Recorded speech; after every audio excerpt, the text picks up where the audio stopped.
Hotel रेस्टॉरंटमधील अन्नामुळे विषबाधा झाली तर या ठिकाणी कायदेशीर प्रश्न उभा राहतो की आपले हक्क काय आहे. आपण सर्वच जण हॉटेलमधील अन्न मागवतो, पण बऱ्याच वेळेला ते अन्न खाल्ल्यामुळं आपल्याला फूड पॉयझनिंग होते. म्हणून फूड पॉयझनिंग म्हणजे काय आणि अशा वेळी आपले हक्क आणि काय काय आपले हक्क आहेत ग्राहक म्हणून आणि हॉटेलची काय कायदेशीर जबाबदारी आहे हे आपण आजच्या व्हिडिओमध्ये अगदी सोप्या भाषेमध्ये समजून घेणार आहोत. मित्रांनो, आपण सगळेच जण हॉटेल आणि रेस्टॉरंटमध्ये जेवायला जातो, पण तिकडे जेवण करत असताना आणि जेवल्यानंतर एखाद्या माणसाला जर का ते अन्न खाल्ल्यामुळे त्याच्या तब्येतीमध्ये जर बिघाड झाला तर अशा ठिकाणी तुम्हाला कुठं जायचे, काय करायचे हे आजच्या व्हिडिओमध्ये अगदी सोप्या भाषेमध्ये मी तुम्हाला सांगणार आहे. सगळ्यात पहिल्यांदा आपण हे समजून घेऊ की फूड पॉयझनिंग म्हणजे काय.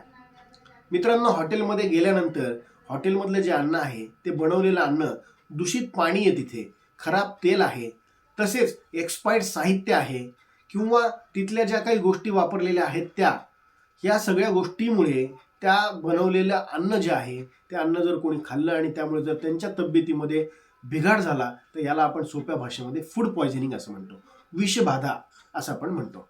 आता याची लक्षणं काय काय आहेत मित्रांनो?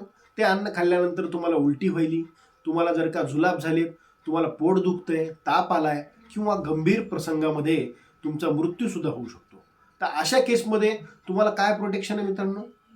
जर का एखाद्या हॉटेलमध्ये तुम्हाला अशी जर घटना घडलेली दिसली तर तुम्ही त्याला कन्झ्युमर प्रोटेक्शन ॲक्ट 2019 अंतर्गत गुन्हा नोंदवू शकता मित्रांनो. कारण कारण हॉटेल रेस्टॉरंट हे सर्व्हिस प्रोव्हायडर आहे. एखाद्या ग्राहकाला सेफ आणि चांगलं फूड देणे हे त्यांचं कर्तव्य आहे मित्रांनो.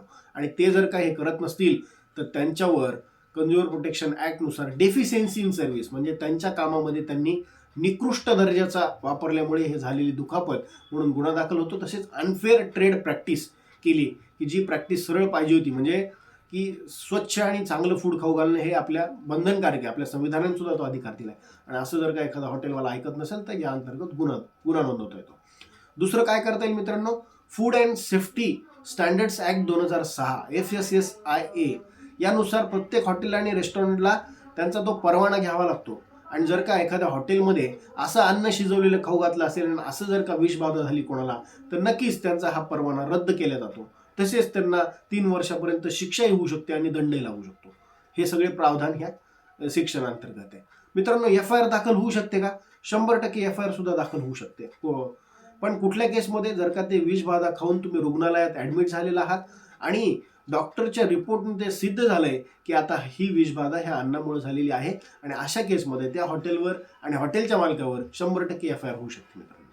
आता आपल्याला काय काय महत्त्वाच्या जबाबदारी आहेत मित्रांनो? की आपण ज्या हॉटेलमध्ये गेलोय तिथलं जे बिल आहे आपल्याकडे किंवा ऑनलाईन जर मागवलं असेल तर ऑनलाईनची रसीद जी आहे ती सांभाळून ठेवायची मित्रांनो आपल्याला. दुसरं, आपण ज्या ठिकाणी जाणार आहोत हॉस्पिटलमध्ये, त्या हॉस्पिटलचे रिपोर्ट आपल्याला सांभाळून ठेवायचे. आणि त्याच्यानंतर जिथे चेक केलंय त्याचा जो मेन रिपोर्ट आहे की अन्नामध्ये भेसळ आहे हे लक्षात आलेले, तो रिपोर्ट सांभाळून ठेवायचा. तसेच प्रत्येक जे बिल आहे ते बिल आपल्याला सांभाळून ठेवायचे, कारण कायदेशीररित्या तुम्हाला उद्या वैद्यकीय तपासणी जी केलेली आहे ते सुद्धा ठेवायचं, डॉक्टरचं सर्टिफिकेट ठेवायचं. आणि असे सगळे पुरावे घेऊन तुम्ही कन्झ्युमर कोर्टात जाऊ शकता, नाहीतर फूड सेफ्टी इन्स्पेक्टरला सुद्धा तुम्ही तक्रार करू शकता. आता फूड सेफ्टी इन्स्पेक्टर काय तक्रार करायची मित्रांनो? त्यांच्याकडे या हॉटेलमध्ये भेसळयुक्त अन्न खाल्लं जातं, खराब अन्न मिळवलं जातं अशी तक्रार करायची. मग फूड सेफ्टी इन्स्पेक्टर काय करतो? तिथल्या अन्नाचे तपासणीसाठी नमुने घेतो आणि त्याला सुद्धा जर का ते आढळलं त्या अन्नामध्ये तर तो त्यांचा परवाना रद्द करतो.